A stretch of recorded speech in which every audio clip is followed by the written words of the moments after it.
यहाँ कलयुग में भगवान ने इतनी अच्छी व्यवस्था करी है कलयुग के लोगों के लिए कि तू तो बस भाव से मुझे याद करता रहे।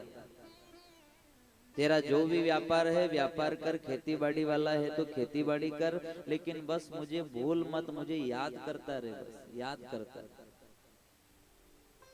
जो भी अपना कामकाज है कामकाज सब करो, लेकिन भगवान को याद करते रहो। हे गोविंद मैं आपके भरोसे हूँ। देखना हो ध्यान रखना।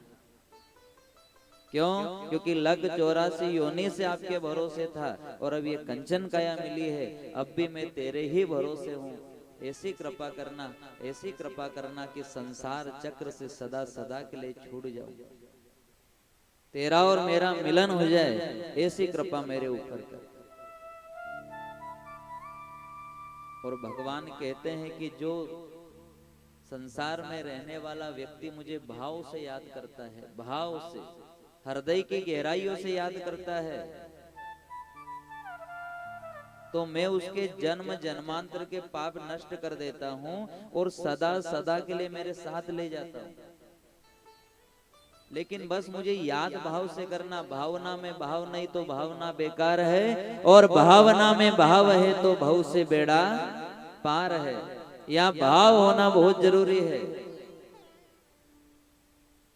आप भी अपनी लाड़ी से कहते हो लाड़ी तू भोजन तो बनाए लेकिन भाव से बनाना, और जब लाड़ी भाव से भोजन बनाए तो उसका स्वाद भी अलग आता है, आनंद भी अलग आता है कि आज तो बड़े भाव से बनाया है। सोचो आप, भाव का मिश्रण अगर भोजन में होता है तो भोजन भी स्वाद देता है, उसी प्रकार भाव का मिश्रण अगर भजन में होता है तो भजन भी हरि से मिला देता है। इसमें कोई शंका वाली बात नहीं, लेकिन भाव होना चाहिए। भाव ऐसा होना कि पूजा करते समय, दर्शन करते समय, सत्संग सुनते समय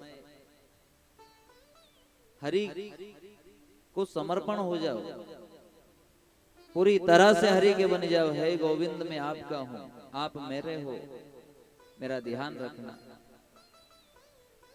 जिस प्रकार मीराबाई ने भाव बनाया, मेरो तो गिरधर गोपाल दूसरो ना कोई, ऐसा भाव बना लो। संसार में रहो, संसार चक्र में रहो, लेकिन मानो उसे ही कि तू ही मेरा है।